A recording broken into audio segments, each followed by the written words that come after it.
Hey guys, so I wanted to kind of start doing some videos as far as our kind of experiment this spring with our bee birds. So we've been raising Cornish crosses for the past 3 years now, and we've raised probably 400 to 500 of them total, and we've been overall pretty pleased, but I kind of wanted to try something different. A lot of people talk about the dual purpose breeds, in particular the Freedom Rangers, the Red Rangers. There's various names, but essentially from what I understand, it's kind of a couple similar breeds. But I wanted to kind of experiment and see, is it worth it for a bird that is maybe a little bit better at foraging and maybe a little bit more intelligent as far as saving itself.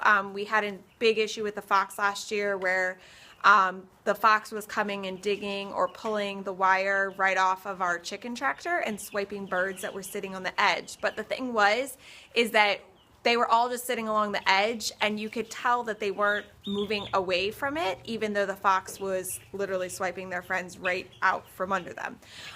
So we're thinking maybe that having a smarter bird might be helpful in that case. And we've heard that they consume a lot less, and that they maybe are less likely to die if it gets really hot and stuff like that. So we wanted to kind of experiment and run them side by side so that they're under the exact same conditions, and just see kind of how we like both of them. So we have our Cornish crosses. These guys are 2 weeks old today, and it might be kind of hard to tell, but I added a new layer of bedding to their pool last night. I didn't have time. We had a super busy day yesterday, and I didn't have time to completely change it, but it probably could have used a complete change. And like they're already, it's already really gross. I fed everybody this morning, and it's pretty much the exact same amount of birds in each pool, and they're already empty.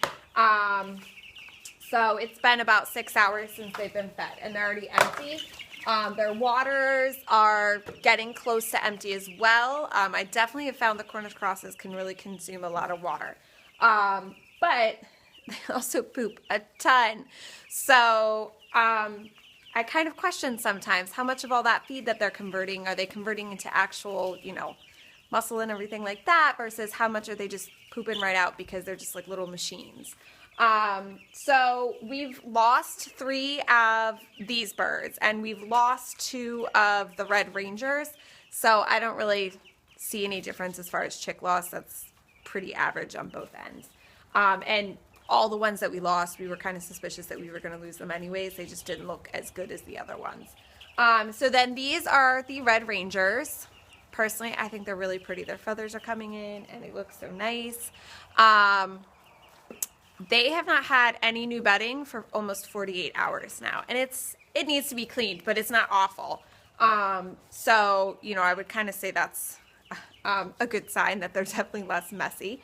And then they still have, that one's empty. They always seem to have a favorite water, but the other water is still pretty full. And then they still have a good bit of feed left. There's some bedding on top, so it's hard to tell, but they still actually have a good deal of feed left in comparison to the Cornish crosses, which were completely empty. And actually, when I came in from running errands a couple hours ago, they were already empty, but I kind of just left them because I knew I was going to come out and change bedding, and I would feed them more then. So overall, I have to say I am kind of favoring the Red Rangers because they're not like dirty as bad as the Cornish crosses, and they're definitely consuming less. They're a lot more active than the Cornish crosses, and I think it's interesting that when I feed them, unlike the Cornish crosses that like literally pile on top and like are like pushing each other out of the way trying to eat, like I've never fed them ever before. The Red Rangers, like a few of them will come over and eat, but they're not really that interested in it. So I think that's kind of interesting, and I don't know if you can kind of see right now. There's some over here that are kind of like scratching around and looking for stuff, and if you look at the Cornish crosses, they're like not doing anything. They're just kind of chilling out, which is very much a Cornish cross, I've found. despite the fact that we always raise on pasture and follow all the rules, 12 hours of feed, 12 hours off, all that kind of stuff, we've just never found that they're that amazing of foragers and super active or anything like that. We're following pretty much all the protocol that everybody else follows as far as raising healthy Cornish crosses, which I've kind of found can be a little tricky to do. And I would definitely say, yeah, like they're significantly better than a grocery store bird. But we still have a hard time getting them to push past like 9 to 10 weeks.